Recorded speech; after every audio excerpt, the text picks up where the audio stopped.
नमस्कार मित्रांनो, आज मी तुम्हाला माझ्या आयुष्यातील एक खास मनाला स्पर्श करणारी कथा सांगणार आहे.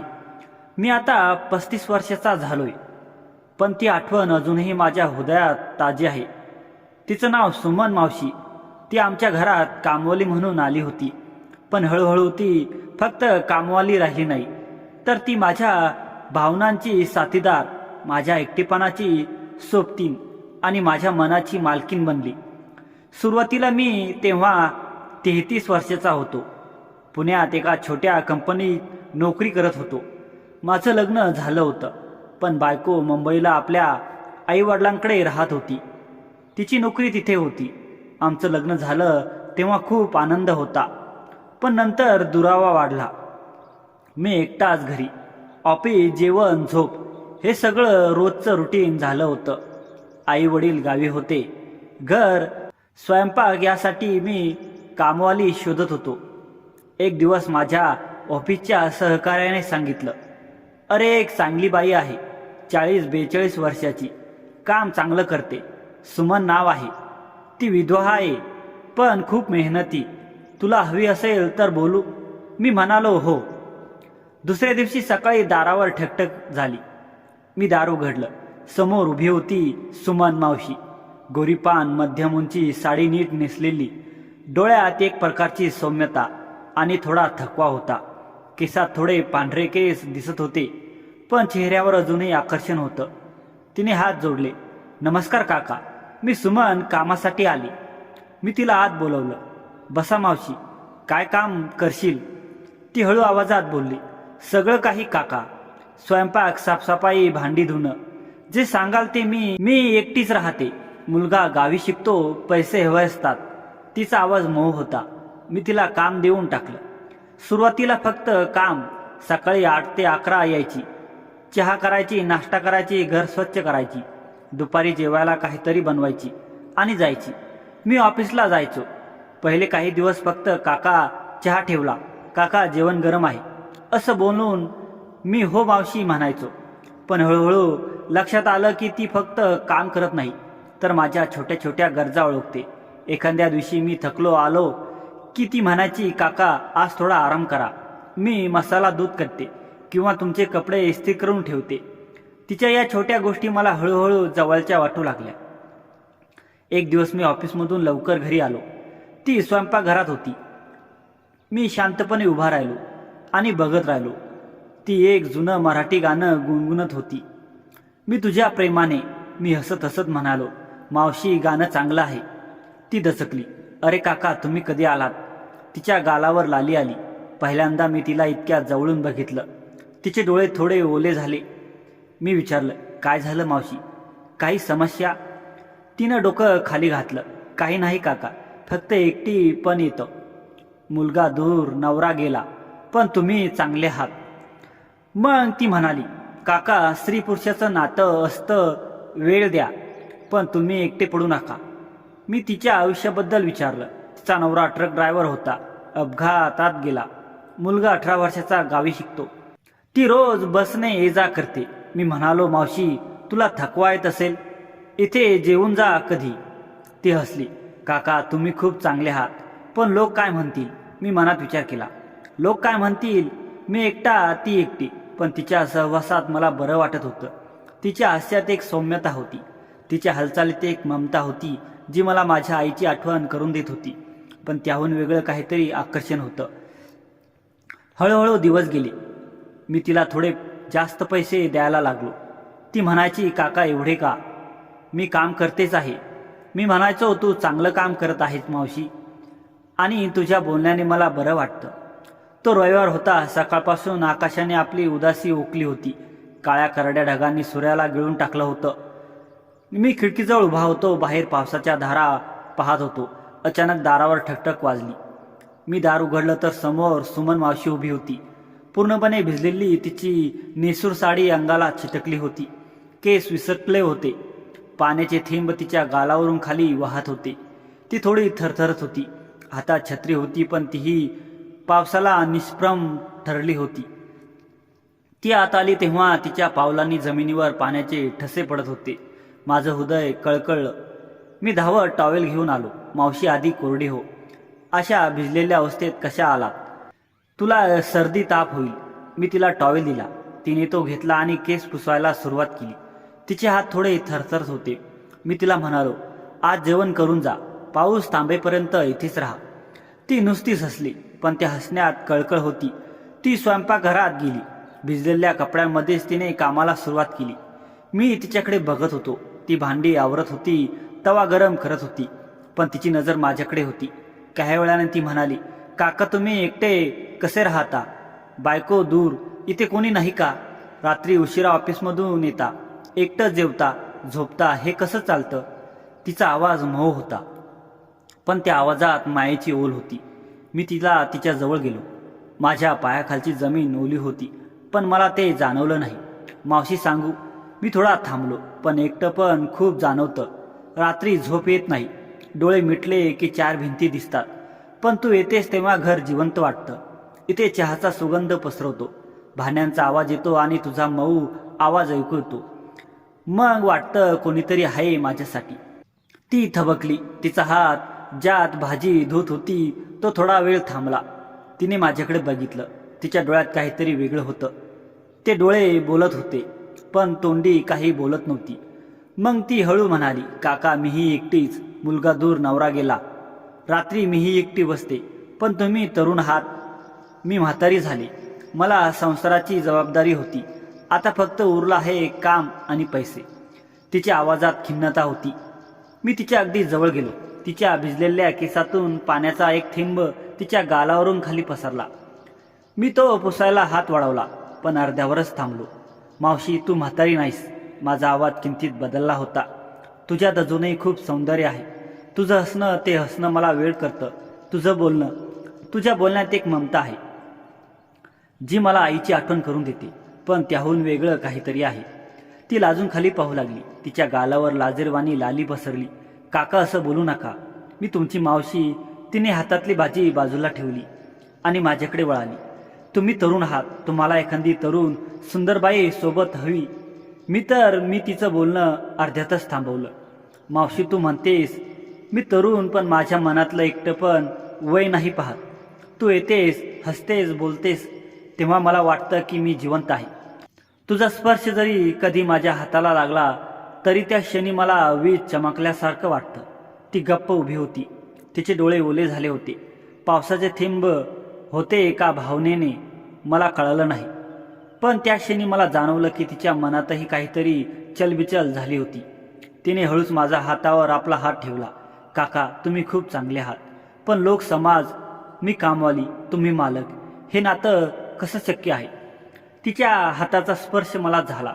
तिचा हात थोडा खडखडीत होता. कामाचे ठसे होते, पण त्या हातात ममता होती. मी तिचा हात धरला. मावशी नातं शरीराचं नाही, मनाचं असतं. तू माझ्या मनात राहतेस. मग समाज काय करणार? आपण दोघं एकटं आहोत. दोघांना साथ हवी आहे. मग वयाची अडचण काय? ती हसली. तिचं ते हसणं वेगळं होतं. त्यात थोडी लाज होती, थोडा आनंद होता आणि थोडी भीतीही. काका तुम्ही खरंच वेगळे आहात. तुमच्याशी बोललं की वाटतं जग विसरून जावं. पण ती थांबली. पण मला भीती वाटते. मी मोठी, तुम्ही लहान. कधी तुम्हाला वाईट वाटलं तर? त्यानंतर ती तिच्या घरी निघून गेली. ती यायची, काम करायची, मग आम्ही दोघं चहा घेत बसायचो. ती मला आपल्या गावाच्या गोष्टी सांगायची. मी तिला शहरातल्या गोष्टी. कधीकधी तिचा हात माझ्या हाताला लागायचा. मी काही न बोलता तिच्या बोटांवर बोटे फिरवायचो. ती काही न बोलता सोडायची. मनात विचार यायचा, ही बाई मला आवडते का? ती मावशी आहे, 10-12 वर्षांनी मोठी, पण तिच्या सहवासात मला शांतता मिळते. तिच्या डोळ्यात ममता आहे आणि काहीतरी आकर्षणही. एका संध्याकाळ मी ऑफिसमधून आलो. थोडा वेळ दारू पिऊन आलो होतो. ती अजूनही काम करत होती. मी बसलो सोफ्यावर. मावशी आज थोडं बसून बोलू. तिने काम थांबवलं आणि माझ्यासमोर बसली. काय झालं काका? चेहरा उतारलेला दिसला. मी सांगितलं, बायकोशी फोनवर भांडण झालं. ती म्हणते तू एकटाच आहेस. मी इथे अडकले, पण मला तिची आठवण येत नाही. तिने माझ्या हातावर हात ठेवला. काका आयुष्य असंच असतं. कधी कधी नातं ढिले होतात, पण तुम्हीच मजबूत राहा. तिचा स्पर्श गरम होता. बसल्यावर बरं वाटलं. ती थोडा घाबरली, पण हात काढला नाही. काका असं बोलू नका. मी गरीब बाई तुमची कामवाली. मी म्हणालो, तू फक्त कामवाली नाहीस, तू माझी मावशी आहेस. पण आता मला एकटं वाटतं. तू माझी जवळची व्यक्ती आहेस. त्या रात्री ती जेवण करून गेली, पण मी झोपलो नाही. मनात तिचे विचार, तिचा स्पर्श, तिचा मऊ आवाज, तिचे डोळे, सगळं काही. दुसऱ्या दिवशी ती आली. आज तिच्या साडीत वेगळेपणा होता, थोडी साजरी वाटत होती. मी चहा घेताना म्हणालो, मावशी तू आज खूप सुंदर दिसतेस. ती लाजली. काका तुम्ही रोज असं बोलता तर मी कशी काम करू? मी हसत म्हणालो, मग काम करू नकोस, फक्त माझ्याशी बोल. तिने मला हलकेच ढकललं. शरम नाही तुम्हाला? पण तिच्या डोळ्यात आनंद होता. हळूहळू आम्ही जवळत गेलो. मी तिला छोट्या छोट्या गिफ्ट्स द्यायला लागलो. नवीन साडी, चॉकलेट, फळं. ती म्हणायची, काका हे कशाला? मी तुमच्यासाठी काम करते. मी मनात म्हणायचो, तू माझ्यासाठी जास्त काही करतेस. एक दिवस पाऊस जोरात पडत होता. तिला यायला उशीर झाला. ती भिजून आली होती. मी तिला आत घेतलं. मावशी आधी कपडे बदल, माझा शर्ट घे. तिने संकोच केला, पण भिजलेल्या कपड्यात थंडी वाजत होती. ती बाथरूममध्ये गेली आणि माझा शर्ट घालून आली. शर्ट तिच्या अंगावर थोडा मोठा होता, पण तिच्या आकृतीची रूपरेषा दिसत होती. मी तिच्याकडे बघत राहिलो. काका काय बघता? तिने विचारलं. मावशी तू खूप सुंदर आहेस. मी जवळ गेलो आणि तिच्या ओल्या केसावर हात फिरवला. तिने डोळे मिटले. काका हे बरोबर नाही. पण तिचा आवाज कमजोर होता. मी तिच्या गालावर हात ठेवला. मावशी मला तुझी गरज आहे, तू मला एकटं सोडू नकोस. तिने हळूहळू माझ्या छातीवर डोकं ठेवलं. काका मीही तुमच्याशिवाय एकटी पडते. पण लोक. मी तिला घट्ट मिठी मारली. आता फक्त आपण दोघं आहोत, बाकी काही नाही. त्या दिवशी पहिल्यांदा आम्ही एकमेकांना घट्ट धरलं. फक्त मिठी, पण त्यात खूप भावना होत्या. तिच्या शरीराची उष्णता, तिचा श्वास. तिच्या पाठीवर हात फिरवला. ती थरथरली पण दूर गेली नाही. त्यानंतर आमचं नातं हळूहळू खोलीत गेलं. ती यायची, काम संपवायची, मग आम्ही दोघं बसायचो. मी तिला माझ्या समस्या सांगायचो. ती ऐकायची आणि समजून घ्यायची. काका बायकोला वेळ द्या, पण मीही तुमच्यासाठी आहे. कधी कधी मी तिच्या हाताला धरून बसायचो.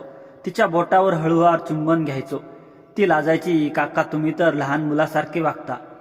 पण तिच्या डोळ्यात प्रेम दिसायचं. एक रात्री मी तिला म्हणालो, मावशी आज इथेच राहा, पाऊस जोरात आहे, घरी जाऊ नकोस. तिने थोडा विचार केला, मग होकार दिला. आम्ही जेवलो, टीव्ही बघायला लागलो.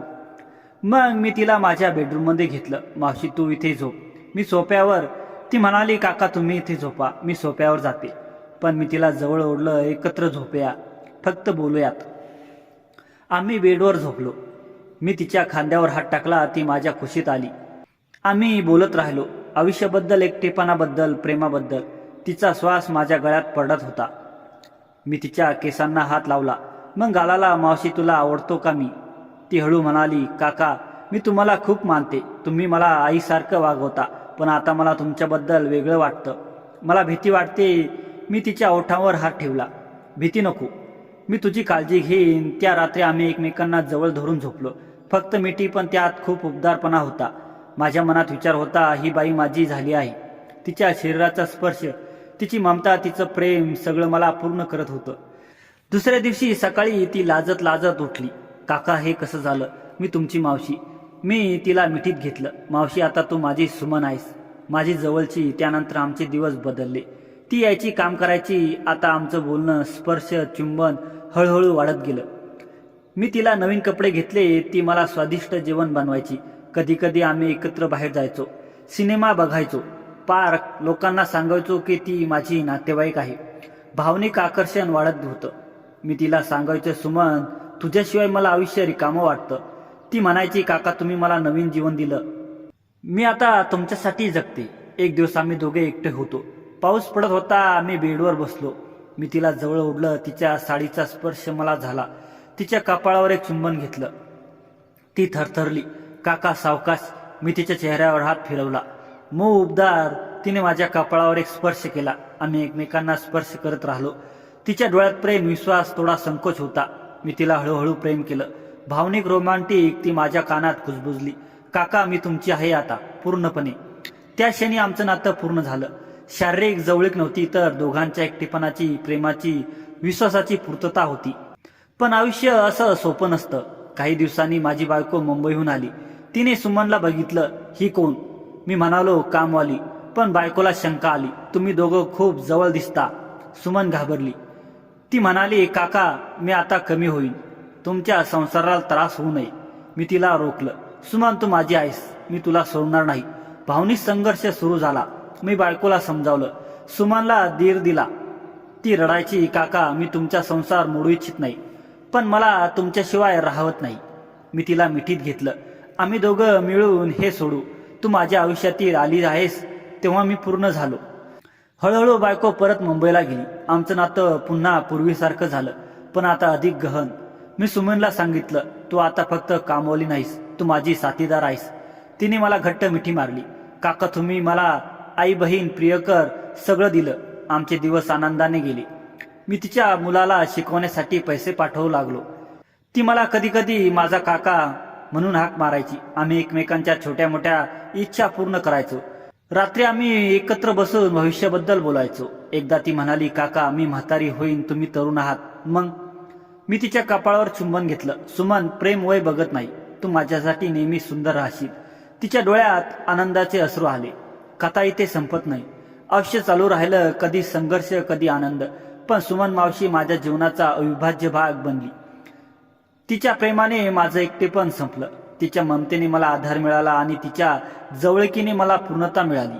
मित्रांनो, प्रेम कोणत्याही स्वरूपात येऊ शकतं. वय, नातं, समाज काही महत्वाचं नसतं. फक्त दोन हृदय एकमेकांना समजून घेतात तेव्हा खरं प्रेम फुलतं. सुमन मावशी माझ्यासाठी प्रेमाचं प्रतीक बनली. तिच्या सहवासात मला आयुष्याचा खरा अर्थ कळला आणि मी शिकलो. एकटेपणा हा शारीरिक नसून मानसिक असतो. योग्य व्यक्ती जवळ असेल तर आयुष्य सुंदर होतं. कदाचित तुम्हालाही तुमच्या आयुष्यात कोणीतरी असं जीवाशी वाटलं असेल. मला सांगा तुमचं मत काय आहे कमेंटमध्ये. आणि कथा आवडली असेल तर कथेला लाईक करा, शेअर करा आणि आपल्या चॅनलवर नवीन असाल तर आणि चॅनलला सबस्क्राईब करायला विसरू नका. धन्यवाद.